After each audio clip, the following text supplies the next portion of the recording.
अस्सलामु अलैकुम वरहमतुल्लाहि वबरकातुहू। IKSRC की जानिब से understanding our past study of ancient Indian history lecture series में आपका खैर मकदम है। आज इस सीरीज के तीसरे एपिसोड में हम इंडस वैली सिविलाइजेशन पर गुफ्तगू करेंगे। इससे कबल हमने देखा कि बलूचिस्तान में किस तरह खेती की शुरुआत हुई और लोग वहां से पंजाब और दरियाए सिंध के मुख्तलिफ इलाकों में फैल गए और मुख्तलिफ इलाकों में खेती शुरू हुई। कबल इसके कि हम इंडस वैली सिविलाइजेशन का तफसील से जायजा लें, हम ये जानने की कोशिश करते हैं कि सिविलाइजेशन या तहजीब क्या चीज़ होती है और वो कौन से अनासिर होते हैं जिनके वजूद में आने से ये कहा जाता है कि दुनिया का ये खित्ता या यह इलाका सिविलाइजेशन कहलाएगा या तहजीब में तब्दील हो गया है। सबसे पहले ये जान लेना चाहिए कि सिविलाइजेशन की तारीफ क्या है। ऑक्सफोर्ड डिक्शनरी के मुताबिक सिविलाइजेशन का मतलब या फिर टू सिविलाइज का मतलब यह है कि bring out of A state of barbarism, यानी बर्बरियत के दौर से बाहर निकलना। तो ये जो डेफिनेशन है, ये जो तारीफ है,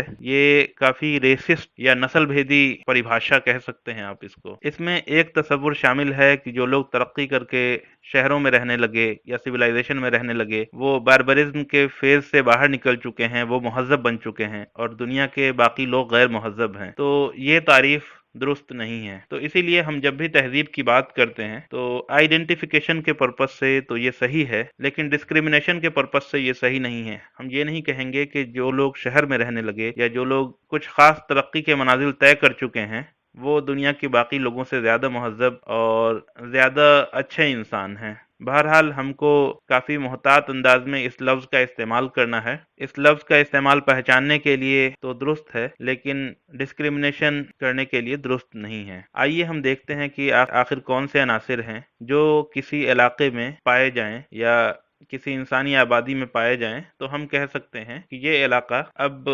एग्रीकल्चरल या खेती बाड़ी वाला इलाका नहीं रहा, बल्कि ये तहजीब में तब्दील हो चुका है। तो उसकी चंद चीजें ये है कि शुरुआती दिनों में इंसान खेती करता था, खेती से गल्ला उपजाता था और साथ ही साथ जानवर, मवेशी वगैरह भी होते थे उनके पास। तो खुद के लायक या अपने समाज के लायक खुराक और खाने पीने की चीजें का इंतजाम कर लेता था। लेकिन जब इतना तरक्की किया कि समाज के कुछ लोग खेती बाड़ी की चिंता से मुक्त हो जाएं और जो लोग खेती बाड़ी कर रहे हैं वो इतना प्रोडक्शन करने लगे कि समाज के बाकी लोग बगैर खेती बाड़ी का पेशा इख्तियार किए हुए भी समाज में रह सकें और दूसरा पेशा इख्तियार कर सकें।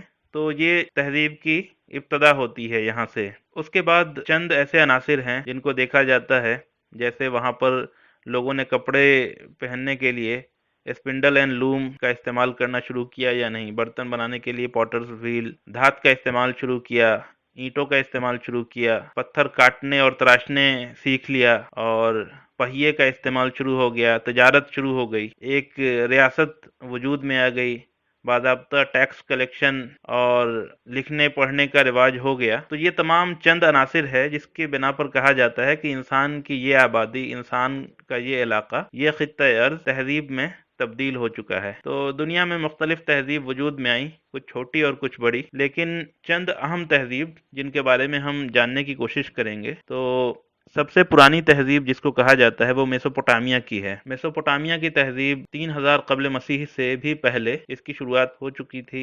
यहाँ दजला और फरात की दो नदियां हैं, इन दो नदियों के बीच में इस तहजीब की इब्तदा हुई। उसके बाद ये कहा जाता है कि मिस्र और हिंदुस्तान, इन दोनों मकामात पर, मिस्र में दरियाए नील के किनारे और हिंदुस्तान में दरियाए सिंध और उसकी जो ट्रिब्यूटरी रिवर्स हैं, उन इलाकों में इंसान तरक्की करके तहजीब के मराहिल में पहुंच गए। इसके अलावा भी बहुत सारे ऐसे इलाके थे जहां इंसानों ने तरक्की की और तरक्की करके तहजीब के मराहिल में पहुंच गए, लेकिन शुरुआत यहीं से होती है और ये चंद अहम तहजीबें हैं। उसके अलावा चीन की भी तहजीब है, मेडिटेरेनियन में यूनान के पास क्रेट है, क्रेट में भी तहजीब वजूद में आई। उसके अलावा इंसानी आबादी जो नॉर्थ एंड साउथ अमेरिका में रहती थी, वहां भी अलग तहजीबें वजूद में आई। तो बहरहाल ये चंद तहजीबें थी जो इंसानों ने शुरुआती दिनों में यहाँ पर रहना शुरू किया या यहाँ तरक्की कर गए और तरक्की करते हुए एक शहर शहर की बुनियाद डाली और एक शहरी तहजीब वजूद में आई। तो बहरहाल ये तहजीब का एक ब्रीफ इंट्रोडक्शन था। अब हम जानने की कोशिश करते हैं कि आखिर कुरान हमें क्या कहता है, कुरान में क्या मिसालें मिलती है जो तहजीब के बारे में हम कह सकते हैं। जाहिर है कुरान एक अखलाकी जवाब फराहम करता है चीज़ों को اور اخلاقی ہدایات جاری کرتا ہے۔ اگر آپ ترقی کرتے ہیں اور ترقی کرنے کے ساتھ اگر غیر اخلاقی عادات آپ کے اندر آ جائیں یا پھر آپ ناشکری کرنے لگیں تو ان چیزوں کو قرآن اپریشیٹ نہیں کرتا ہے۔ تو اگر ہم قرآن کا مطالعہ کرتے ہیں تو 3 قسم کی مثالیں ملتی ہے۔ ایک مثال تو وہ ہے جو آپ دیکھتے ہیں قوم نوح میں، عاد سمود کی قوم میں، فرعون میں، قوم لوط میں، کہ ان لوگوں کو اللہ تعالیٰ نے نعمتوں سے سرفراز کیا، لیکن انہوں نے بد اخلاقی کا رویہ اختیار کیا اور غلط عادات اپنا لی، ناشکری کی اور اللہ کو بھول گئے۔ تو ان تینوں کے بارے میں اللہ تعالیٰ نے قرآن میں اچھے الفاظ کا استعمال نہیں کیا ہے اور ان پر اللہ کا عذاب نازل ہوا۔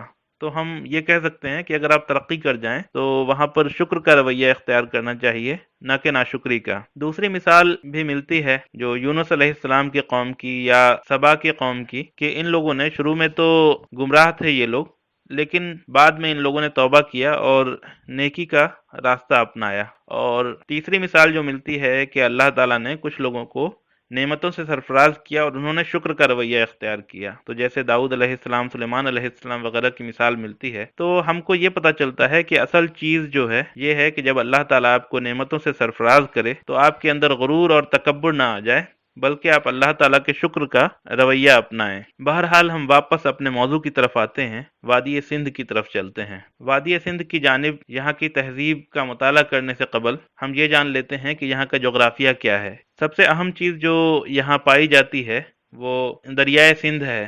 تو دریائے سندھ کے بارے میں آپ سب لوگ جانتے ہوں گے کہ یہ دریا تبت میں، جو فی الحال چین کا حصہ ہے، تبت سے نکلتی ہے اور ہندوستان میں داخل ہوتی ہے، اور ہندوستان سے نکل کر کے پاکستان میں جاتی ہے، پنجاب اور سندھ ہوتے ہوئے بحر عرب سے جا ملتی ہے۔ تو شروعاتی جو علاقہ ہے دریائے سندھ کا، وہ علاقہ تبت کا پٹھار ہے، اس کے بعد ہمالیہ ہے، اس کے بعد یہ پنجاب اور سندھ میں جب داخل ہوتی ہے، یہ علاقہ جو ہے میدانی علاقہ ہے، یہاں انسانی آبادی بسنے کے چانسز زیادہ ہیں۔ اب ہم یہ جان لیتے ہیں کہ یہ جو جغرافیہ ہے اس کی حدود کیا کیا ہیں۔ اگر آپ دیکھیں گے تو یہ چیز بالکل کلیئرلی ڈیفائنڈ نظر آتی ہے کہ نارتھ میں یا اتر میں یہ ہمالیہ کا پہاڑ ہے اور یہ اس کی ایک سرحد کو ڈیفائن کرتا ہے۔ اس کے پچھم میں سلیمان کی پہاڑی ہے جو فی الوقت پاکستان اور افغانستان کے درمیان ہے، اور نیچے آئیں گے تو یہ جو بلوچستان کا علاقہ ہے یہاں پٹھار ہے اور مکران کی پہاڑیاں ہیں، تو یہ اس کی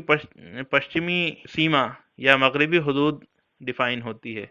اگر ہم پورب کی جانب بڑھتے ہیں تو اراولی کی پہاڑی ہے، اور اراولی کی پہاڑی کے ساتھ ہی جو ہے تھار کا ریگستان ہے۔ تو یہ تھار کا ریگستان اور اراولی کی پہاڑی وادی سندھ کو باقی علاقوں سے الگ کرتی ہے اور یہ جغرافیہ اس کو ڈیفائن کرتی ہے۔ اگر ہم اور نیچے آئیں تو ہم پاتے ہیں کہ پنجاب، اس کے بعد سندھ کے بعد بلوچستان کا بھی علاقہ اور ساتھ ہی ساتھ گجرات کا علاقہ بھی اس کی باؤنڈری میں شامل ہے۔ گجرات کے بعد جو ہے گجرات کے ٹھیک پچھم میں بحر عرب ہے، اور پورب میں اگر ہم دیکھیں تو مالوا کی پٹھاری ہے، اس کے بعد وندھیا اور ستپورہ کی پہاڑیاں ہیں، اتر کی جانب اراولی کی پہاڑی اور تھار کا ریگستان ہے۔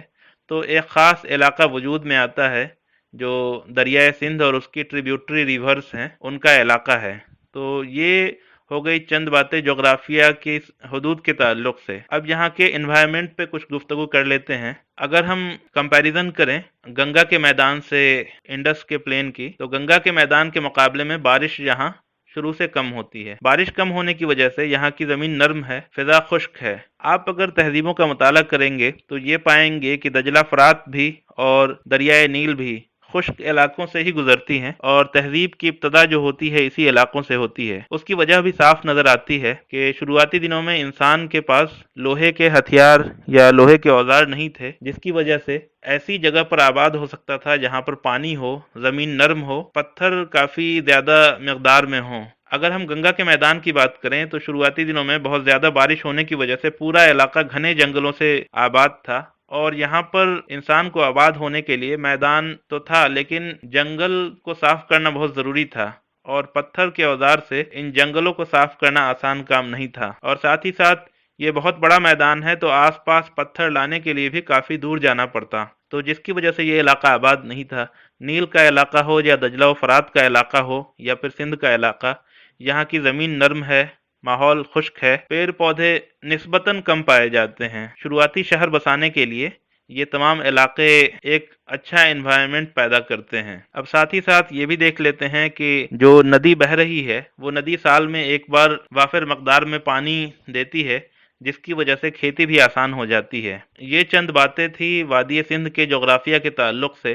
ہم پہلے ہی دیکھ چکے ہیں بلوچستان اور اس کے بعد پنجاب کے علاقوں میں اور پھر سندھ کے علاقوں میں لوگوں نے کھیتی کرنا شروع کیا۔ کھیتی کرتے کرتے جب وہ لوگ ترقی کیے تو اس کے بعد آگے مرحلہ آتا ہے کہ تہذیب کا مرحلہ۔ تو اس میں ہم یہ دیکھتے ہیں کہ اس ریجن میں 3 مختلف ثقافتیں وجود میں آتی ہے۔ ایک ثقافت ہے کوٹ دیجی کی ثقافت یا کلچر آف کوٹ دیجی۔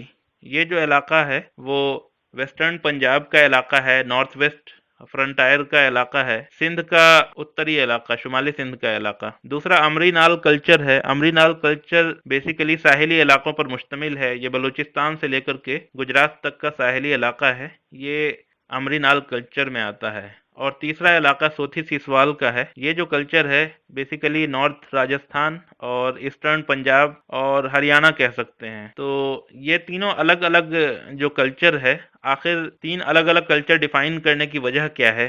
ظاہر سی بات ہے کہ اس زمانے میں کیا چل رہا تھا آج تو ہمیں معلوم نہیں۔ آج بس ہم کھدائی جو ہوتی ہے اس کی بنیاد پر جج کر سکتے ہیں۔ آرکیولوجیکل ڈفرینسز پائے جاتے ہیں جس کی بنیاد پر 3 کلچر میں ڈیوائیڈ کیا گیا ہے۔ بہرحال چند چیزیں کامن ہیں۔ سب سے پہلے اس کا پیریڈ کیا تھا، کس دور کی تھی؟ عرفان حبیب صاحب یہ کہتے ہیں کہ یہ سن 3200 سے سن 2600 قبل مسیح کے درمیان تینوں کلچر آباد تھے، اور یہ آئی وی سی یعنی انڈس ویلی سویلائزیشن کا ابتدائی دور اس کو کہہ سکتے ہیں۔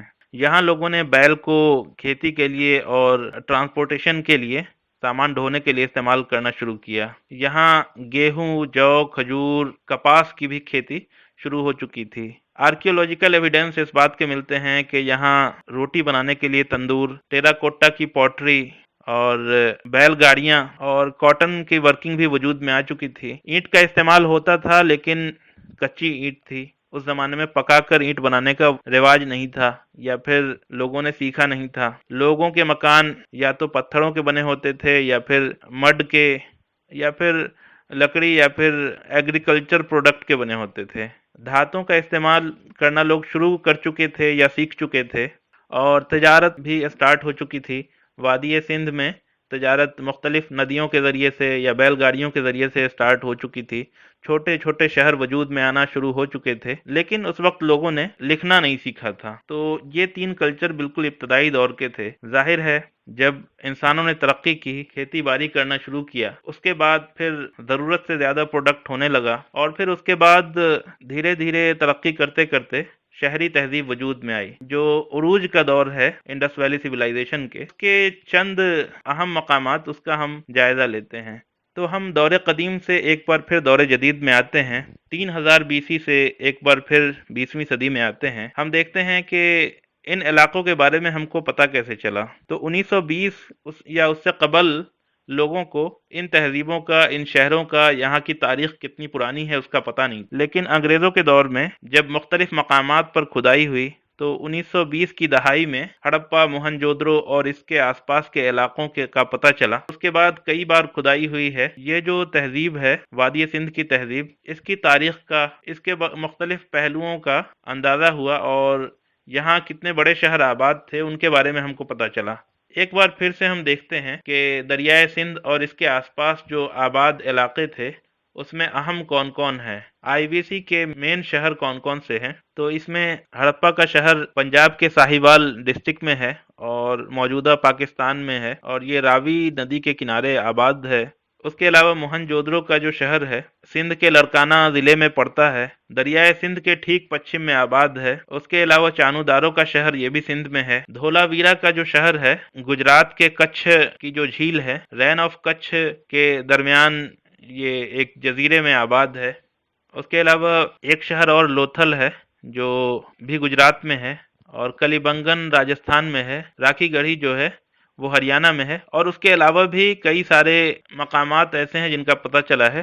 ٹوٹل 2800 سائٹس ہیں جن کے بارے میں ابھی تک پتہ چل چکا ہے، جو ڈسکور ہوئی ہیں۔ سب کی کھدائی تو نہیں ہوئی ہے لیکن کئی کی کھدائی ہوئی ہے، اور اس میں سے بہت ساری باتیں ہمیں پتہ چلی ہے۔ اگر ہم ٹوٹل ایریا کی بات کریں تو وادی سندھ کا جو علاقہ ہے، آر ایس شرما صاحب کہتے ہیں کہ یہ علاقہ تقریباً 13 لاکھ اسکوائر کلومیٹر پر مشتمل ہے، جو بلوچستان سے لے کر کے ہمالیہ تک، جیسے ابھی ہم نے سرحد بتائی تھی، یہ 13 لاکھ اسکوائر کلومیٹر کا علاقہ ہے، اور یہ علاقہ موجودہ پاکستان سے بھی بڑا ہے۔ اس کو دیکھیں تو یہ میسوپوٹامیہ اور مصر کی جو تہذیب تھی اس سے بھی زیادہ بڑا تھا۔ عرفان حبیب کے مطابق اس کی آبادی تقریباً 40 سے 45 لاکھ کے آس پاس رہی ہوگی۔ اب ہم موہن جودرو کے شہر کے بارے میں تھوڑا سا پتہ کرتے ہیں، تھوڑا سا جاننے کی کوشش کرتے ہیں۔ ظاہر ہے تہذیب جب اپنے ارتقائی مراحل میں پہنچتی ہے تو ایک شہری تہذیب وجود میں آتی ہے، تو ہم دیکھتے ہیں کہ کس طرح وادی سندھ کے مختلف شہر وجود میں آئے، شہر کے حالات کیا کیا تھے، اور ان شہر کے بارے میں تھوڑا جائزہ لیتے۔ ظاہر ہے انڈس ویلی سویلائزیشن کے بارے میں جو ہم پڑھتے ہیں تو بہت سارے شہر کے بارے میں پڑھتے ہیں، تو ہم مینلی موہن جودرو کے بارے میں ڈسکس کریں گے۔ موہن جودرو سب سے بڑا شہر تھا اور سب سے محفوظ شکل میں موجود ہے، یہاں سے سب سے زیادہ جانکاری ہم کو ملتی ہے، جس کی وجہ سے ہم موہن جودرو کے شہر، اس کی ٹاؤن پلاننگ کیا تھی، ان تمام چیزوں کا جائزہ لیں گے۔ مختصراً کہا جائے تو آپ اس میپ میں دیکھ سکتے ہیں کہ یہ دریائے سندھ ہے، لڑکانہ کا ضلع ہے، لڑکانہ کے ضلع میں دریائے سندھ بہہ رہی ہے، اور دریائے سندھ کے مغرب میں یہ موہن جودرو کا مقام ہے۔ یہ گوگل میپ کی تصویر ہے۔ ایک تصویر آپ دیکھ سکتے ہیں کہ آج جس شکل میں موہن جودرو موجود ہے، موہن جودرو یا پھر موہن جودرو، اس کا مطلب ہوتا ہے کہ مردوں کا ٹیلا۔ آج یہ نام بالکل ریلیونٹ لگتا ہے، وہ آج سے تقریباً 4,500 سال پہلے وجود میں آیا تھا۔ اگر ہم اس شہر کا جائزہ لیں، اس کی جو فاؤنڈیشن ہے وہ کچی اینٹ پر ڈالی گئی ہے، اور اس شہر میں دو علاقے ہیں۔ ایک اوپری علاقہ ہے جس کو آپ سیٹاڈیل کہہ سکتے ہیں، اس وقت کے حکمران طبقے کے رہنے کی جگہ تھی، ایسا کہا جاتا ہے، اور دوسرا علاقہ جو ہے وہ لوور ٹاؤن نشیبی علاقہ ہے۔ شہر کو دو حصوں میں ڈیوائیڈ کیا جاتا ہے، ایک اوپری علاقہ اور ایک نشیبی علاقہ۔ اب اس شہر کی تفصیل یہ ہے کہ بہت ہی ویل پلان ٹاؤن تھا۔ اگر ہم اس کا جائزہ لیں، اس کا کمپیریزن میسوپوٹامیہ اور مصر کے شہروں سے کریں، تو ٹاؤن پلاننگ کی جہاں تک بات ہے تو یہ اس وقت کے دنیا کے باقی تمام شہروں سے بازی لے جاتا ہے، اور ان تمام سے بہتر ٹاؤن پلاننگ ہم کو یہاں نظر آتی ہے۔ اس کا ٹوٹل ایریا تقریباً 500 ہیکٹیئر ہے۔ اوپری علاقے اور نشیبی علاقہ دونوں میں سڑک اور ڈرینیج سسٹم کا ایک پروپر نظم ہے۔ سڑکوں کی جہاں تک بات کی جائے، یہ کہا جاتا ہے کہ یہاں کی سڑک ایسی تھی کہ 2 بیل گاڑی ایک ساتھ جا رہی ہو پھر بھی سڑک میں جگہ بچتی ہے کہ کوئی تیسرا شخص یا کچھ جگہ باقی رہ جاتی ہے۔ لوور ایریا میں شہر تقریباً 10 میٹر چوڑی ہے اور اپر ایریا میں 6 میٹر چوڑی ہے، اور جتنی بھی سڑکیں ہیں وہ بھی ویل پلانڈ ہیں، اور سڑکیں ایک دوسرے سے رائٹ اینگل پر ملتی ہے۔ کہنے کا مطلب یہ ہے کہ آڑی ترچھی کسی طرح کی سڑک نہیں ہے، بلکہ ویل پلانڈ وے میں اس طرح آباد کیا گیا ہے اس شہر کو، سڑکیں آپس میں ایک دوسرے سے رائٹ اینگل پر ملتی ہے۔ اور اس شہر میں مختلف لوگوں کا الگ الگ علاقہ بھی ہے، جو کاریگر ہیں ان کے الگ علاقے ہیں، جو مارکیٹ ہے وہ الگ علاقے میں آباد ہے، اور سیٹاڈیل ہے، غلہ کا اسٹور ہاؤس جس کو کہہ سکتے ہیں، گرینری، وہ بھی ایک الگ جگہ پر آباد ہے، ایک گریٹ بات ہے۔ تو ان سب کے بارے میں ہم جاننے کی کوشش کرتے ہیں۔ سب سے پہلے جو شہر کا نچلا حصہ ہے، سائٹاڈیل کے بارے میں ہم نے جانا کہ شہر کے اوپری حصے میں جو شہر کے حکمران طبقے ہے وہ رہا کرتے تھے۔ جو نشیبی علاقہ ہے اس میں عوام رہتی تھی، عوام میں کچھ ظاہر ہے امیر بھی ہوں گے، غریب بھی ہوں گے، آقا بھی ہوں گے، غلام بھی ہوں گے، تو یہ تمام لوگ اس علاقے میں آباد تھے۔ اب ان لوگوں کے مکان بھی پکی اینٹ کے بنے ہوئے تھے، اور مکان کا اسٹرکچر اس طرح سے تھا، اس کا دروازہ ہوتا تھا اور اندر میں آنگن ہوتا تھا۔ کچن جو تھا وہ جوائنٹ تھا، یعنی یہ سمجھا جا سکتا ہے کہ جوائنٹ فیملی سسٹم تھا وہاں، اور آنگن میں یا اس کے کسی ایک کونے میں کچن جہاں لوگوں کے لیے کھانا پکتا تھا۔ ہر گھر میں ڈرینیج کا پروپر انتظام تھا، ہر گھر سے نالی نکلتی تھی، اور وہ جو نالیاں ہوتی تھی وہ ٹیرا کوٹا کا پائپ بنا ہوتا تھا، اس سے پانی باہر نکلتا تھا، اور سڑک میں بھی ڈرینیج سسٹم تھا جس کے بارے میں ہم آگے گفتگو کریں گے۔ اگر ہم بات کریں پکی اینٹ کے بنے ہوئے مکان کی، تو جیسا کہ میں نے پہلے کہا کہ انڈس ویلی سویلائزیشن کا جو ایریا تھا، یہاں پکی اینٹ کا سب سے زیادہ استعمال اور سب سے پروپر استعمال ہوتا تھا، तो आम लोगों के घर भी मोहनजोदड़ो में जो बने हुए थे वो पकी हुई ईंट के बने हुए थे। ऐसा इतना इस स्केल पर अब हर घर में पानी की सप्लाई का भी इंतजाम था। उसके बारे में ये कहा जाता है कि हर 3 घर में एक घर में कुआं होता था, उस कुएं से पानी निकाला जाता था। और ये भी कहा जाता है गुलामों के रहने की भी जगह थी वहाँ। नशेबी इलाका है लोअर टाउन का इलाका, वो किस तरह आबाद था। इसके अलावा भी मोहनजोदड़ो में, जैसा कि मैंने बात की पब्लिक बात जो है वो इस तस्वीर में आप देख सकते हैं। ये एक मतलब समझ सकते हैं टैंक है, और जहां पर जाकर के लोग नहाया करते थे। ये कहा जाता है कि ये हुक्मरान तबके के नहाने की जगह थी, या शहर के जो एलाइट क्लास थे इसका इस्तेमाल किया करते थे, या फिर ये कुछ रिचुअल्स के लिए या फिर पूजा पाठ के लिए इस टैंक का इस्तेमाल होता था। तो बहरहाल ये तो कयास की बातें हैं। बहरहाल टैंक का जो है हमें एक्सकेवेशन से पता चलता है। तो इस टैंक को अगर देखें तो इसमें 2 सीढ़ियां बनी हुई हैं। टैंक से पानी निकलने का भी, ड्रेनेज सिस्टम का भी प्रॉपर इंतजाम है। अब पानी यहाँ आता था तो उसके लिए एक कुआं भी बना हुआ था। आर्कियोलॉजिकल फाइंडिंग्स में इस कुएं के बारे में पता चला है। कुएं से पानी इस टैंक में सप्लाई होता था, और टैंक का गंदा पानी निकलने के लिए नालियां थी जिसके जरिए से पानी बाहर निकलता था। अब टैंक का कंस्ट्रक्शन किस चीज से किया गया था? तो टैंक जो है वो भी पकी हुई ईंट का था। वाटर प्रूफिंग के लिए और सीमेंटिंग पर्पस के लिए जिप्सम और एस्फाल्ट का इस्तेमाल किया गया था। ताज्जुब की बात है कि आज से 4,500 साल कबल इंडस वैली सिविलाइजेशन के लोगों ने जिप्सम और एस्फाल्ट का इस्तेमाल किया, लेकिन उसके बाद हिंदुस्तान की तारीख हम पढ़ते हैं कि इस तहजीब के ज़वाल के बाद हजारों साल तक लोग जिप्सम और एस्फाल्ट के इस्तेमाल से नाआशना रहे। बहरहाल ये हो गई एक पब्लिक बात की बात, यानी एक टैंक की बात। उसके बाद जो है इसी शहर में एक स्टोर हाउस या ग्रेनरी थी जिसमें गल्ला स्टोर होता था। ये स्टोर हाउस या ग्रेनरी जो थी वो तकरीबन 1350 स्क्वायर मीटर की थी, और यहाँ पर जो गल्ला स्टोर होता था, ऐसा कहा जाता है कि उस जमाने में चूंकि करेंसी तो थी नहीं, तो सरकार जो टैक्स कलेक्ट करती थी वो इसी सब शक्ल में, गल्ले की शक्ल में, या फिर जानवरों की शक्ल में, मवेशियों की शक्ल में, या फिर व्यापारियों से कीमती धात और कीमती पत्थरों की शक्ल में उस जमाने में टैक्स कलेक्ट किया जाता था। तो यहाँ पर एक ग्रेनरी थी और उसमें गल्ला स्टोर किया जाता था। इस गल्ले को जो हुक्मरान तबके थे वो आपस में डिस्ट्रीब्यूट करते थे, या जो सरकारी मुलाजिमीन थे, जो कारीगर थे, या जो लोग गवर्नमेंट सर्विस में थे, उनको ये गल्ला प्रोवाइड यहाँ से किया जाता था।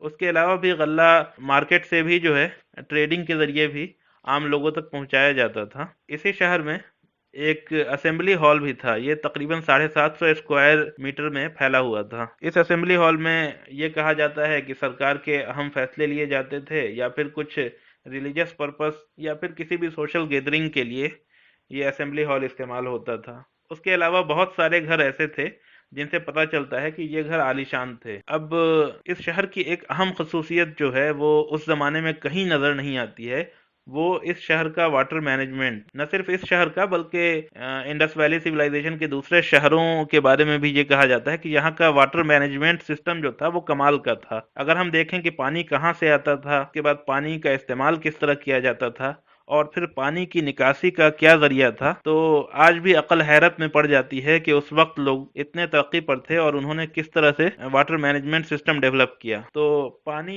का जो जराए थे या सोर्स था वो 2 सोर्सेज थे। एक जो नदी से पानी आता था और दूसरे कुएं से निकाला जाता था। इंडस वैली सिविलाइजेशन के लोगों ने मुख्तलिफ जगहों पर नहरें खोदी थी, इसके भी सबूत मिले हैं। इसके अलावा कुआं तो बहरहाल पूरे मोहनजोदड़ो में तकरीबन 700 कुओं के बारे में पता चलता है। तो इन कुओं से पानी निकाला जाता था। ये कहा जाता है कि पक्की ईंट के बने हुए कुएं दुनिया में सबसे पहले मोहनजोदड़ो या फिर इंडस वैली सिविलाइजेशन के लोगों ने ही जो है ये तरीका इजाद किया पक्के ईंट के कुएं का और जमीन के अंदर से पानी निकालने का। उससे कबल लोग या तो नदियों से पानी लेते थे, या फिर झील या फिर पानी के सोर्सेज जो नेचुरल सोर्सेज ऑफ वाटर हैं वहां से पानी लेते थे। लेकिन जमीन के अंदर से पानी निकालने का जो सिस्टम है यहीं के लोगों ने सबसे पहले दरियाफ्त किया। हो सकता है और जगह के लोगों ने इंडिपेंडेंटली दरियाफ्त किया हो, या फिर पानी निकालने का ये तरीका यहाँ से और जगहों पर फैला हो। बहरहाल ये कहा जाता है कि सबसे पहले कुएं का इस्तेमाल जो है आईवीसी के लोगों ने ही शुरू किया। उसके बाद आते हैं पानी की सप्लाई। तो पानी की सप्लाई कुएं या नदियों से, नहरों के जरिए से होती थी। पानी का इस्तेमाल घर घर में होता था, घर घर में गुस्ल खाने थे, घर घर में तहारत खाने थे। उसके अलावा पब्लिक बाथ भी था, एलाइट क्लास का भी जो अपना पानी को इस्तेमाल करने का नज्म था। हर घर से पानी के लिए नाली निकलती थी। ड्रेनेज सिस्टम जो था, वो पानी की निकासी का, वो भी बहुत बेहतरीन था। हर घर से पानी निकलता था, तो हर सड़क के किनारे नालियां बनी हुई थी। और नालियों के बारे में खास बात ये है कि नालियां भी कई तरह की थीं। जो ऐसी नालियां जिसमें कम पानी बहता हो, ऐसी नालियां जिसमें बहुत ज्यादा पानी बहता हो। तो हर घर से जो नाली नाली निकलती थी, जिसको छोटी नालियां कह सकते हैं, वो भी ईंट से या पत्थरों से ढकी हुई रहती थी। और जो टेराकोटा का पाइप था, उस पाइप के जरिए से घर से पानी निकलता था। जो बड़ी नालियां थीं, जैसे कि ग्रेट बाथ से जो निकलती थीं, तो उसके बारे में यह है कि एक वेल एस्टेब्लिश्ड, वेल स्ट्रक्चर्ड नालियां थीं, और ऐसी नाली थी जिसमें से एक इंसान पास हो सके। ड्रेनेज सिस्टम जो था उनका कमाल का था।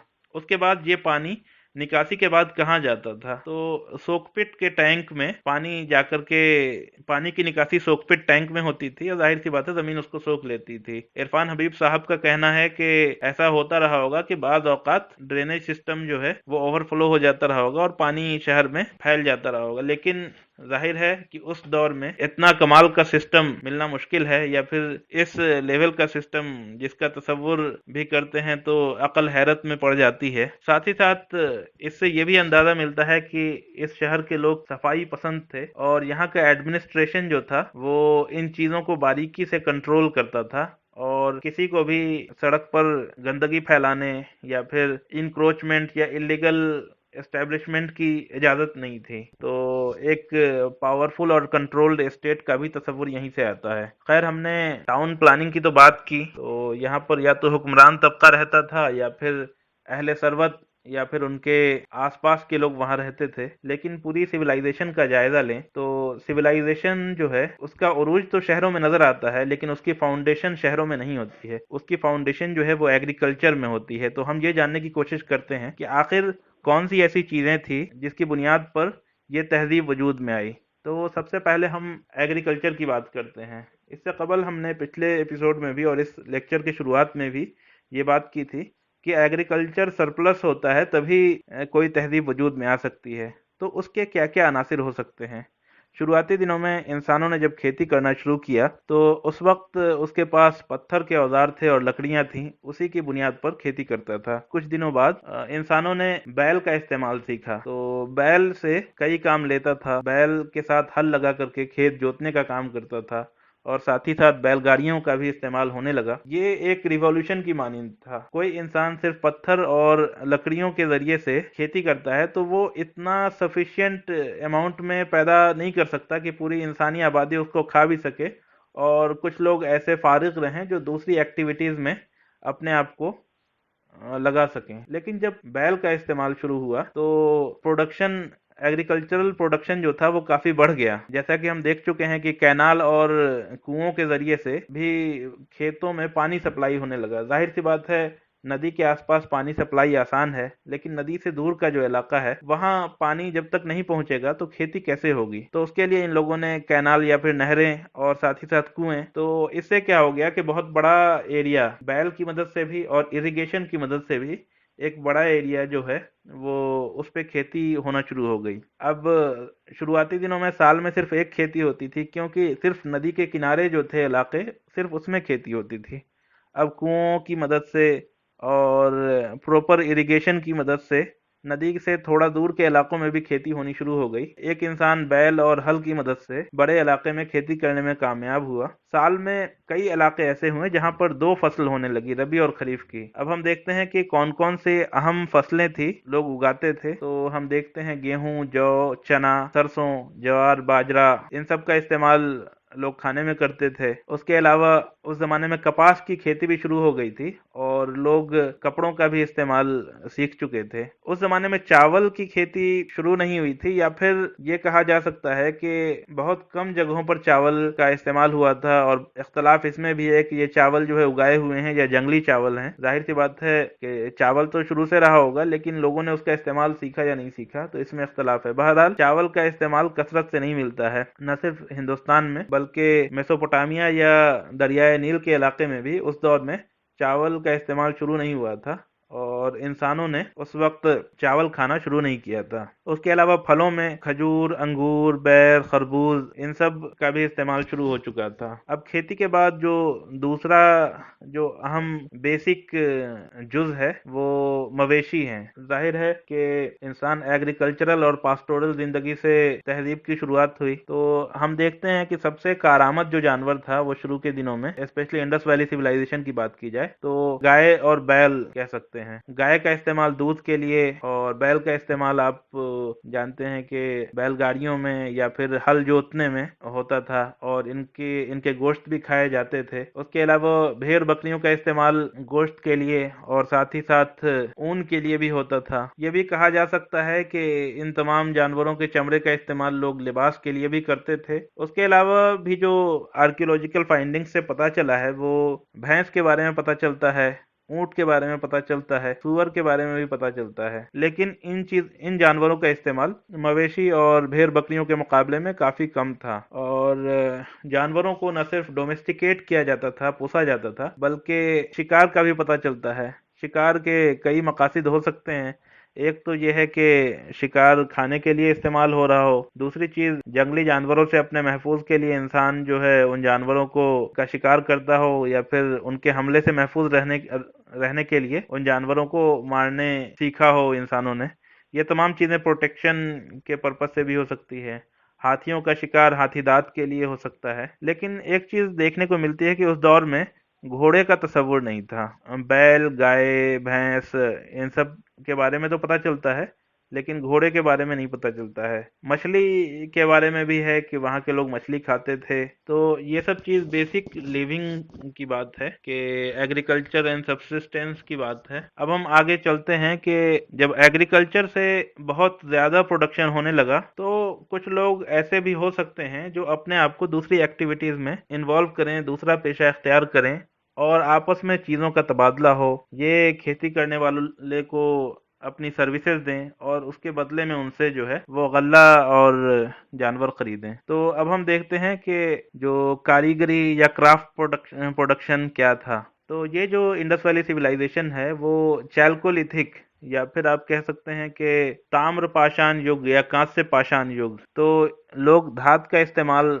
यहाँ जान चुके थे। यहाँ के लोग धात का इस्तेमाल जान चुके थे। अब जो धात अहम है, जो सबसे पहले लोगों ने जिस धात का इस्तेमाल शुरू किया वो है तांबा। तांबे का इस्तेमाल शुरू किया, उसके बाद कांसे का इस्तेमाल, तांबे के बाद टिन का इस्तेमाल शुरू हुआ, फिर जो है तांबे और टिन को मिला करके लोगों ने पीतल बनाया। इसके बर्तन भी इस्तेमाल होते थे और बर्तन के अलावा छोटे छोटे औजार और कुल्हाड़ी, आड़ियां और चीजेल्स, और ये भी मिलता है कि जो अमीर लोग थे वो इसके आईने भी बना करके इसका इस्तेमाल करते थे। तो इससे यह भी पता चलता है कि उस दौर में आईने का इस्तेमाल शुरू हो चुका था। और इसके अलावा हथियार भी बनाए जाते थे जिसमें तीर का इस्तेमाल पता चलता है, उसके अलावा तलवार का भी जो है पता चलता है। लेकिन उस दौर में जो मेटल वर्क था वो महदूद था हुक्मरान तबके या फिर उमरा के लिए। अवाम मेटल का इस्तेमाल नहीं करती थी। अवाम के लिए तो मेटल बहुत ही कॉस्टली चीज है जो एफोर्ड नहीं कर सकते हैं वो लोग। अगर हम तस्वीर में देखें तो ये उस दौर के चंद मेटल के हथियार हैं। के बारे में ये कहा जाता है कि ये सौ यानी आरी है जिससे काटने का इस्तेमाल किया जाता था। ये जो मेटल वर्क था वो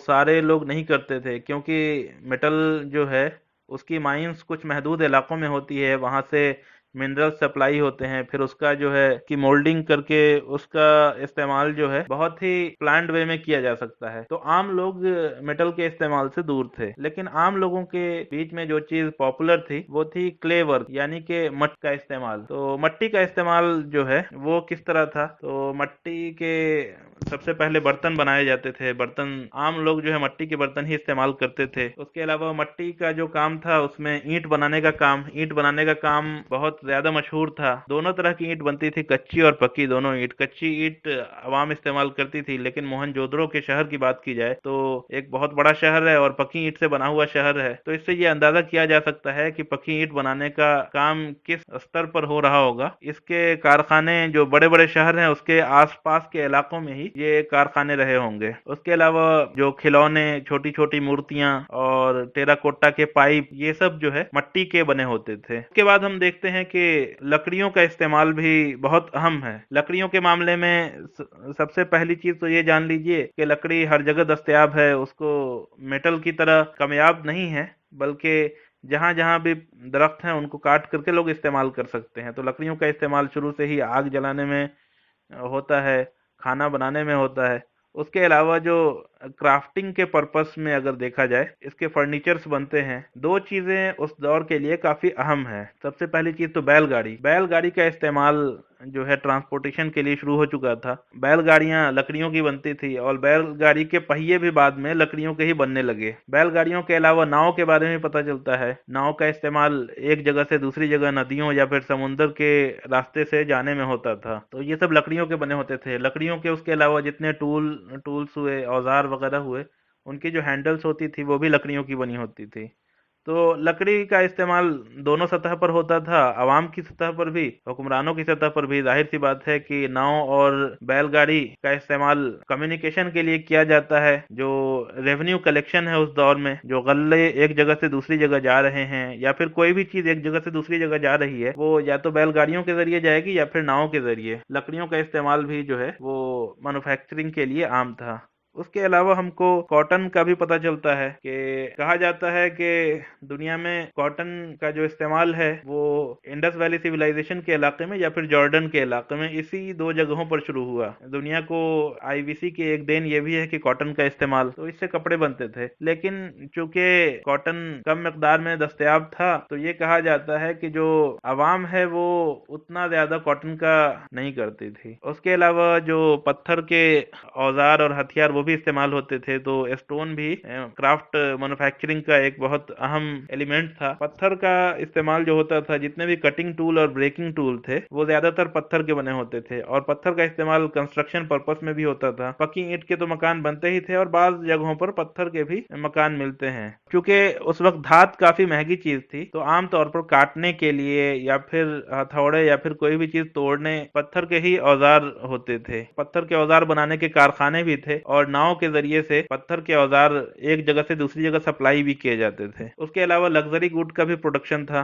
लग्जरी गुड में आप देख सकते हैं कि जो कीमती धात है, जिसमें सोने और चांदी, उसका इस्तेमाल शुरू हो चुका था। जो कीमती पत्थर हैं, कीमती अशिया हैं, उनका भी इस्तेमाल उस दौर में शुरू हो चुका था। उसके लिए भी बाज़ाब्ता क्राफ्टमैन होते थे और उनकी ट्रेडिंग होती थी। हमने देखा एग्रीकल्चर, उसके बाद हमने देखा कि कारीगरी और क्राफ्टमैनशिप। उसके बाद हम आते हैं ये प्रोडक्ट जो है वो ट्रांसपोर्ट किस तरह होते थे और इनका व्यापार किस तरह होता था। तो इन सब के लिए स्टेट या फिर रियासत की जरूरत नागुजीर है। बहरहाल हम रियासत पर तो चर्चा बाद में करेंगे, लेकिन ये जानने की कोशिश करते हैं कि चीजें ट्रांसपोर्ट किस तरह से होती थी और टैक्स कलेक्शन का क्या निजाम था। तो आप ये देखिए कि एक तो शहर है मोहनजोदड़ो, एक शहर है हड़प्पा, और भी मुख्तलिफ शहर हैं। तो उसके आसपास के जो इलाके थे, उन सब से जो गल्ला होता था वो गल्ला टैक्स के रूप में कलेक्ट किया जाता था। और भी जो माल मवेशी वगैरह लोग पोसते थे, तो छोटे छोटे गांवों से इन शहरों में जाता था। अब ये सब जो ट्रांसपोर्टेशन होता था बैलगाड़ियों के जरिए से या फिर नावों के जरिए से। अगर हम ट्रेड की बात करें तो ट्रेड जो है वो तीन सतह पर होता था।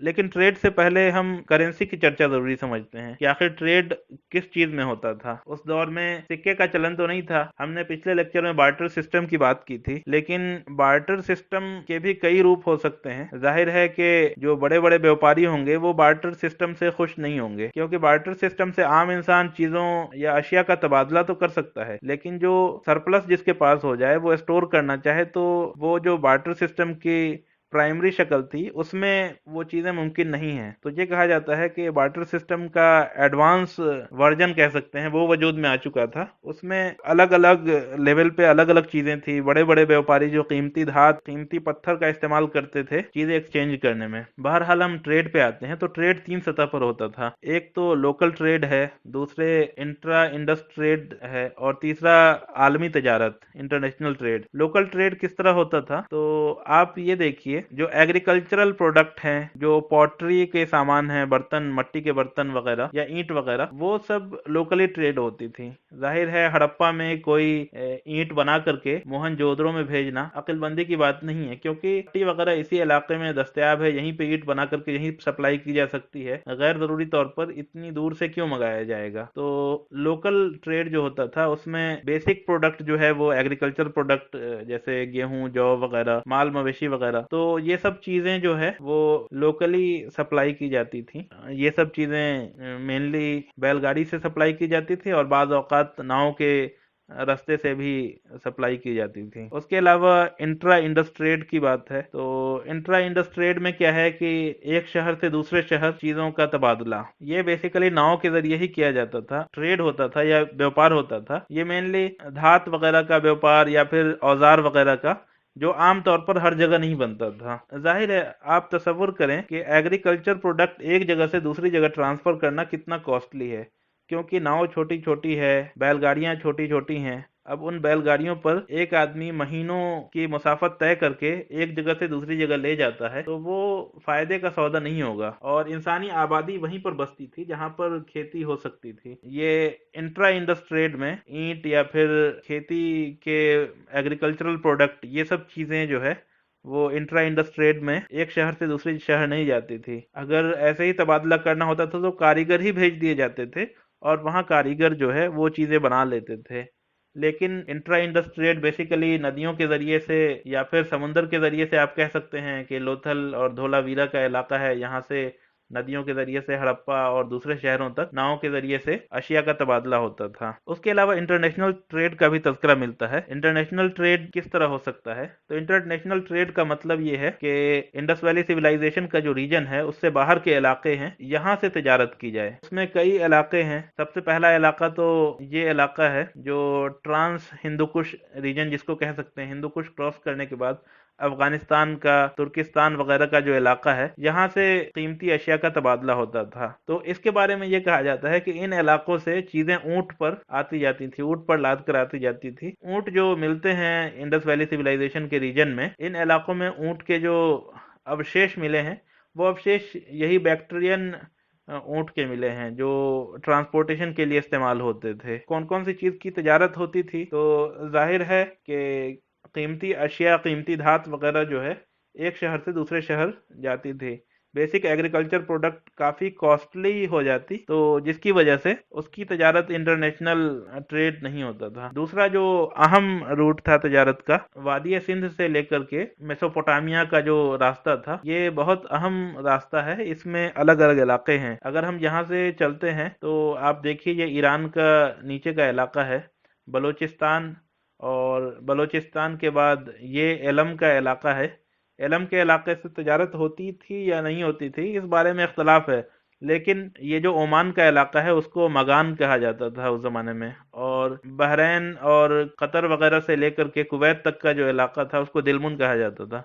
तो इन इलाकों से बाज़ाब्ता नाव के रास्ते से यहाँ के लोगों की तिजारत थी। फिर मेसोपोटामिया तक इनके पानी के जहाज या पानी की नाव जाती थी और यहाँ अशिया सप्लाई की जाती थी। अब कौन कौन सी चीजें सप्लाई की जाती थी? जाहिर सी बात है कि जो कीमती धात, कीमती पत्थर और साथ ही साथ गुलामों की भी तजारत होती थी। और मेसोपोटामिया में मोहनजोदड़ो या फिर हड़प्पा संस्कृति का जो इलाका है, यहाँ से चीजें मेसोपोटामिया में गुलाम बेचे जाते थे। ये चीजें तो ट्रेड की हो गई। तो हमने देखा कि किस तरह एग्रीकल्चर वजूद में आया, फिर कारीगरी और क्राफ्टमैनशिप, और उसके बाद ट्रांसपोर्टेशन, कम्युनिकेशन, ट्रेड, ये सब चीजें वजूद में आई। उसके बाद कुछ चीजें हम जानने की कोशिश करते हैं दूसरे पहलू से। तहजीब के जो दूसरे पहलू हैं, अदर डायमेंशंस ऑफ सिविलाइजेशन, वो क्या थी? तो उसमें सबसे पहले राइटिंग, इंस्क्रिप्शंस हमको मिले हैं, वो मेनली सील यानी मोहरों पर मिले हैं। तो अगर बात की जाए दुनिया की, तो दुनिया की 4 पुरानी स्क्रिप्ट में से एक स्क्रिप्ट यहाँ की भी है, और ये मेनली मोहरों पर मिली है। और 4000 से ज्यादा इंस्क्रिप्शंस वहाँ के अभी तक मिले हैं और इसको पढ़ने की कोशिश की गई है, लेकिन अभी तक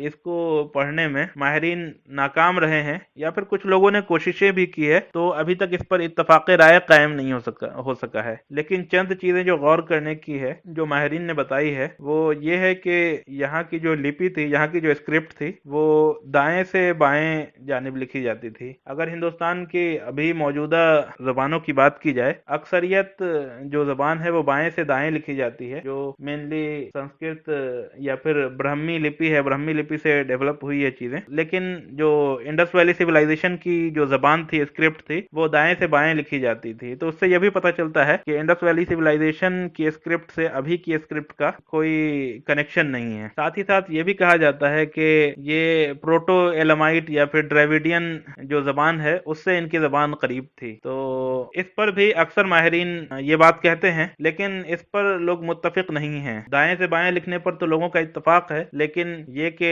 ड्रेविडियन जबान थी, इसके बारे में अक्सरियत तो मानती है, लेकिन इत्तफाक़ी राय इस पर नहीं है और इस पर एविडेंसेस की भी थोड़ा कमी है, लेकिन लोगों का इशारा उसी तरफ है। जब हम इसको पढ़ने में कामयाब हो जाएंगे तो और भी चीजें यहाँ के बारे में पता चलेंगी। यहाँ के हुक्मरानों के नाम अभी तक हमें दरियाफ्त नहीं है, यहाँ के लोगों का क्या मजहब था उसके बारे में भी अभी मुकम्मल जानकारी हमको नहीं मिली है। वो इंस्क्रिप्शंस पे क्या लिखा हुआ था वो भी अभी अच्छी तरह से नहीं पता चला है। उसकी बहुत सारी वजूहात हैं। एक वजह तो ये है कि यहाँ की राइटिंग्स बहुत छोटी छोटी हैं, यानी मोहरों पर मिलती है। कोई बड़ी राइटिंग्स होती है तो उसको पढ़ करके कुछ कयास किया जाता है, लेकिन इतने छोटे छोटे इंस्क्रिप्शंस हैं जिसको पढ़ा नहीं जा सका है। इसके मुकाबले में जो दीगर सिविलाइजेशंस हैं जैसे मेसोपोटामिया वगैरह की, उनको पढ़ने में माहिरीन कामयाब रहे हैं और उसकी बुनियाद पर उन इलाकों की पॉलिटिकल हिस्ट्री जो है वो कंस्ट्रक्ट की जा सकी है। लेकिन अभी तक इंडस वैली सिविलाइजेशन की पॉलिटिकल हिस्ट्री जो है वो हम कंस्ट्रक्ट करने में नाकाम रहे हैं। बस आर्कियोलॉजिकल एविडेंस की बुनियाद पर जो बातें कही जा सकती हैं वही कही जा रही हैं। यहाँ के आर्ट्स एंड कल्चर की अगर बात करें तो यहाँ कोई बड़ी मूर्तियां या फिर कोई बड़ी तस्वीर नहीं मिलती हैं। चंद छोटी छोटी मूर्तियां जो है सही सलामत या फिर कम डिस्टर्ब हालत में पाई गई हैं। उसके अलावा टूटी फूटी मूर्तियां मिली हैं। तो एक मूर्ति जो मिली है वो आप देख सकते हैं। ये इसके बारे में कहा जाता है कि ये या तो चीफ प्रीस्ट की होगी या फिर यहाँ के बादशाह की होगी, या फिर ये भी लफ्ज इस्तेमाल किया जाता है प्रीस्ट किंग की। बहरहाल ये सब कयास की बातें हैं। कौन था, या फिर ये एक ताजिर था या फिर एक प्रीस्ट था या बादशाह था, इसके बारे में भी कुछ कहा नहीं जा सकता है। लोग मुख्तलिफ कयास करते हैं मुख्तलिफ बुनियादों पर, लेकिन इस पर भी लोग मुत्तफिक नहीं है। बहरहाल इसको देख करके जो अंदाजा लगता है, ये एक खूबसूरती के साथ इसकी दाढ़ी तराशी गई है। साथ ही साथ इसका जो लिबास है वो आप लिबास देख सकते हैं कि एक तरफ कांधे के ऊपर है तो दूसरी तरफ का कांधा खुला हुआ है। तो इस तरह का लिबास दिखाया जा रहा है। और ये कहा जाता है कि ये जो गेटअप है वो मेसोपोटामिया के जो गेटअप है उससे काफी करीब है। और इसी मूर्ति के पीछे की तरफ की ये तस्वीर है, तो पीछे की तरफ भी आप देख सकते हैं कि क्रॉस आर्म कपड़ा पहना हुआ है। इस तरफ कांधा ढका हुआ है, दूसरी तरफ का कांधा खुला हुआ है और कोई कपड़े से उसने सर ढका हुआ है। और कपड़ा जो है ये एक खास किस्म का इनका टर्बन रहा होगा। तो ये एक खूबसूरत मूर्ति मिली है। उसके अलावा भी बहुत सारी मूर्तियां दरियाफ्त हुई हैं जिसके बारे में माहिरीन मुख्तलिफ कयास करते हैं और इसमें बहुत ज्यादा इख्तलाफ है। कुछ लोग अलग मतलब निकालते हैं, दूसरे लोग बिल्कुल अपोजिट मतलब उसका निकालते हैं। बहरहाल हम इस इख्तलाफ में नहीं जाएंगे। अब हम आगे आते हैं इन लोगों के मजहब। तो मजहब के बारे में भी कोई कंक्लूसिव बात नहीं कही जा सकती। उसकी वजह यह है कि यहाँ की राइटिंग्स पढ़ने में अभी तक हम नाकाम रहे हैं और यहाँ के स्क्रिप्ट में क्या लिखा हुआ है, यहाँ के लोगों के अकायद क्या हैं, यह भी जो है लोग कयास करते हैं। जो चीजें समझ में आती है आर्कियोलॉजिकल एविडेंस की बुनियाद पर कि ये लोग जूमॉर्फिक लोग थे, यानी ये लोग जानवरों की इबादत किया करते थे, नेचर वर्शिपर थे। और बाज़ औक़ात ये लोग जो है फीमेल डेटी, माँ देवी जिसको कह सकते हैं, उसकी इबादत किया करते थे। इनके यहाँ जो है वो ह्यूमन सैक्रिफाइस का भी कंसेप्ट मिलता है। यहाँ के लोगों के जो तौर तरीके थे उसमें यह है कि ये लोग अपनी लाशों को जलाते नहीं थे, इनके यहाँ दफन करने का तस्वुर था। अगर हम इसका मुकाबला बाद के आर्यंस की तहजीब के साथ करें तो आर्यंस के यहाँ मरने के बाद जलाने का तस्वुर था। इसके मुकाबले में इंडस वैली सिविलाइजेशन के जो लोग थे वो दफनाते थे। तो इससे ये भी पता चलता है कि इन दोनों तहजीब का कनेक्शन काफी कमजोर है। उसके अलावा जो यहाँ चीजें मिलती है, मुख्तलिफ तस्वीर मिलती है जिससे अलग अलग कयास किया जा सकता है। तो एक तस्वीर काफी मशहूर है, वो एक यूनिकॉर्न की तस्वीर है। तो ये कहा जाता है कि ये इन लोगों की इबादत का तरीका होगा, कि इस जानवर की इबादत करते थे और ये उनकी राइटिंग है। बहरहाल हम आगे बढ़ते हैं रियासत की तरफ। जाहिर है अभी तक कोई political history Indus valley civilization की कंस्ट्रक्ट नहीं की जा सकती है, लेकिन जो करीब अब कयास चीजें हैं कि इतना ऑर्गेनाइज्ड यहाँ की तहजीब थी। ये ऑर्गेनाइज्ड तहजीब किसी एक रियासत के बगैर वजूद में नहीं आ सकती है। तो इसलिए ये अंदाजा किया जाता है ये एक मजबूत और सेंट्रलाइज्ड स्टेट रहा होगा, जिसमें जो मरकजी अथॉरिटी वो सेंट्रलाइज्ड कंट्रोल करती रही होगी। ये पूरा इलाका जो है फतूहात की बुनियाद पर जीता गया होगा। उसकी वजह यह है कि जितने भी शहर मिले हैं उसमें बहुत ज्यादा सिमिलैरिटी है, और वो सिमिलैरिटी तभी हो सकती है कि एक स्टेट अलग अलग इलाकों में ऐसे ही शहर आबाद करे, या फिर एक इलाके के लोग जाकर के दूसरे इलाके में शहर आबाद करें। तो बहरहाल ये चीजें रियासत के ताल्लुक से कही जाती हैं। हमने देखा कि इंडस वैली सिविलाइजेशन का जो उरूज का दौर है वो तकरीबन 2600 कब्ल मसीह से 2000 कब्ल मसीह तक है। लेकिन इसके बाद क्या होता है कि ये तहजीब जवाल का शिकार हो जाती है। ये तहजीब अचानक इस दुनिया से इसका नामो निशान मिट जाता है। नामो निशान मिट जाना मतलब ये है कि इसके बारे में कुछ पता नहीं चलता है कि 2000 कब्ल मसीह के बाद इन लोगों का क्या हुआ। अब मुख्तलिफ माहिरीन मुख्तलिफ कयास करते हैं कि आखिर इनके जवाल की क्या वजह रही होगी। अगर हम देखते हैं मिस्र या मेसोपोटामिया को, तो यहाँ की तहजीब का उरूज भी ग्रेजुअल हुआ और जवाल भी ग्रेजुअल हुआ, जबकि इंडस वैली सिविलाइजेशन की तहजीब का उरूज भी सडन था। कि इसकी इब्तदा किस तरह हुई उसके बारे में कोई कंक्लूसिव बात नहीं कही जा सकती है, और जवाल भी सडन था। 2000 कब्ल मसीह के आसपास ये तहजीब उरूज पे थी और अचानक इसका जवाल हो जाता है, और इसके बाद अपना कोई जानशी भी नहीं छोड़ती है। जैसे मिस्र में होता है कि एक तहजीब के बाद दूसरी तहजीब वजूद में आती है, तो चीजें धीरे धीरे तब्दील होती हैं। मेसोपोटामिया में भी इस तरह की चीजें पाई जाती हैं, लेकिन इंडस वैली सिविलाइजेशन के साथ इस तरह की चीज नहीं पाई जाती है। तो मुख्तलिफ माहिरीन मुख्तलिफ कयास करते हैं कि आखिर इसके जवाल की क्या वजूहत हो सकती हैं। तो जिसमें दो मेजर चीजें हैं। एक तो क्लाइमेट चेंज कहा जाता है। क्लाइमेट चेंज में भी अलग अलग थ्योरीज हैं। वो थ्योरी के बारे में मैं ब्रीफ में बता दूं। ये सब थ्योरी के प्रोपोनेंट भी मौजूद हैं, अपोनेंट भी मौजूद हैं। प्रोपोनेंट जो है वो अपनी थ्योरी पेश करते हैं, अपोनेंट उनको दलाइल की बुनियाद पर रद्द करते हैं। लेकिन उसके बारे में मैं थोड़ा सा तज़किरा कर दूं। एक थ्योरी ये कही जाती है कि ये इंडस रिवर है, इसके पैरेलली दूसरी नदी घग्गर हरका नदी का एक समूह था, वो बहता था। अब सतलज और यमुना और सरस्वती नदी जो है ये मिलकर के एक नदी बनाती थी। अब धीरे धीरे क्या हुआ कि ये नदी बंद हो गई। सतलज जो है वो सिंध में मिल गई और यमुना जो है वो गंगा में मिल गई, जिसकी वजह से ये पूरा इलाका खुश्क हो गया। इसकी वजह से इस तहजीब का नामो निशान मिट गया। बहरहाल ये एक थ्योरी है, और इससे इख्तलाफ करने वाले कहते हैं कि चलिए घग्गर हरका के आसपास का इलाका खुश्क हो गया, तो ये मोहनजोदड़ो और दूसरे शहर लोथल और गुजरात के आसपास के ये सब शहर जो है वो क्यों मतलब चले गए। ये एक सफिशिएंट एक्सप्लेनेशन नहीं है। बहरहाल ये एक एक्सप्लेनेशन है। दूसरा जो है वो ये कहा जाता है कि काफी ज्यादा सैलाब आ गया था, सैलाब की वजह से यहाँ की तहजीब का जवाल हो गया। तो बहरहाल सैलाब किसी एक इलाके में तो आ सकता है, लेकिन पूरे इलाके में जो 13 लाख स्क्वायर किलोमीटर का इलाका है, यहाँ पर सैलाब आना और पूरी तहजीब का एक साथ चले जाना ये भी एक मुश्किल बात लगती है। तो इस पर भी ओपिनियन डिफरेंट है। तीसरा जो ओपिनियन दिया जाता है वो ये है कि चूंकि बहुत बड़े बड़े शहर वजूद में आ रहे थे और बहुत ज्यादा ईंट का इस्तेमाल होता था, तो जिसकी वजह से बहुत ज्यादा पेड़ काटे गए और क्लाइमेट चेंज आया और डिफॉरेस्टेशन की वजह से ये तहजीब जो है इसका जवाल हो गया। लेकिन इसके नतीजे में भी जो चीजें होंगी वो सडन नहीं होंगी, वो ग्रेजुअल होंगी। बहरहाल ये भी कोई एक्सप्लेनेशन भी करीब कयास नहीं लगता है। कुछ लोग ये भी कहते हैं कि किसी बाहर के हमलावर ने, इन्वेडर ने यहाँ पे इन्वेड किया होगा और यहाँ की आबादी का कत्लेआम किया होगा, बाकी लोगों को गुलाम बना लिया होगा, और कुछ लोग जो है वो गुलाम बन करके उनके साथ चले गए होंगे, बाकी लोग भागने पर मजबूर हुए होंगे। ये भी एक कयास है और इसके पीछे भी कोई ठोस दलील नहीं है। कुछ लोग खींचतान करके आर्यों को इतना पीछे ले जाते हैं और ये कहते हैं कि आर्यन इन्वेजन के नतीजे में इंडस वैली सिविलाइजेशन जो جو ہے زوال کا شکار ہوئی، لیکن یہ بھی ایک صحیح قیاس نہیں ہے۔ یہ بات تسلیم شدہ ہے کہ آرین بھارت میں آئے، لیکن اس بات پر لوگ متفق نہیں ہیں، بلکہ اس بات کو بعید القیاس بتاتے ہیں کہ آرینس نے ان تہذیب کو ان علاقوں پر حملہ کر کے ان علاقوں کو خالی کر دیا اور جو ہے قتل عام کیا۔ یہ کچھ لوگ ایسا پیش کرتے ہیں، لیکن یہ ایکسیپٹڈ تھیوری نہیں ہے۔ بہرحال یہ مختلف تھیوریز ہیں۔ اگر ہم الگ الگ تھیوریز کی بات کریں تو کوئی بھی تھیوری ایسی نہیں ہے جس کے بارے میں کانفیڈنس سے کہا جاتا ہو کہ اس وجہ سے جو ہے یہ تہذیب کا زوال ہوا ہوگا۔ آج بھی دنیا حیرت میں ہے کہ آخر کیا وجہ تھی جس کی وجہ سے وادی سندھ کی تہذیب کا زوال ہوا اور یہ بستیاں ویران ہو گئی اور یہ شہر جو ہے موہنجودڑو کا شہر مردوں کا ٹیلا کہلانے لگا۔ آج بھی لوگ اس پر غور کر رہے ہیں اور عقل حیرت میں ہے۔ ایک چیز اگر ہم دیکھیں تو یہ بھی کہی جا سکتی ہے کہ یہاں پر اللہ کا عذاب آیا ہوگا۔ یہ بات بھی قیاس کی ہی بات ہے، یہ بات دعوے کے ساتھ نہیں کہی جا سکتی ہے، لیکن اگر ہم دیکھیں تو یہ جو زوال تھا انڈس ویلی سویلائزیشن کا، یہ تقریباً 2000 قبل مسیح کے آس پاس کی بات ہے، اور یہ وہی دور ہے جس میں ابراہیم علیہ السلام اللہ کا پیغام لے کر کے دنیا کے مختلف حصوں میں جا رہے تھے اور لوگوں کو دعوت دے رہے تھے۔ ہو سکتا ہے کہ اسی دور میں کوئی نبی یہاں بھی آئے ہوں گے اور لوگوں کو راہ حق کی دعوت دی ہوگی اور لوگوں نے انکار کیا ہوگا، اس کے نتیجے میں یہاں ایک عذاب آیا ہوگا۔ بہرحال یہ بھی قیاس کی ہی بات ہے، اس کے بارے میں بھی کوئی دعویٰ نہیں پیش کیا جا سکتا ہے۔ بہرحال یہ تو بات زوال کی ہو گئی۔ اگر سرسری طور پر ایک جائزہ لیا جائے تو یہ ایک عظیم الشان تہذیب تھی جو اس دنیا سے ناپید ہو گئی یا پھر اس کا زوال آ گیا۔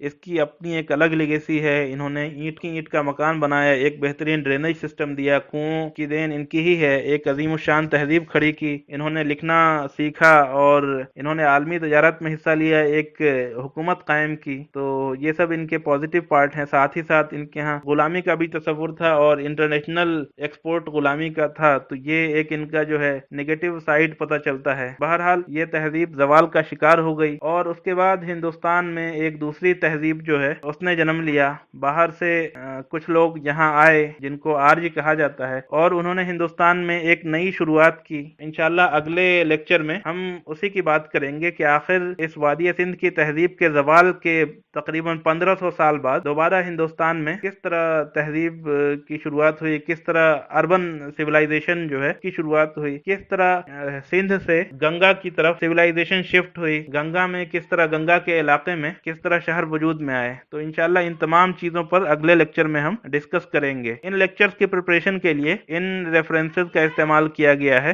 اور ان جگہوں سے جو ہے تصاویر لی گئی ہے۔ شکریہ۔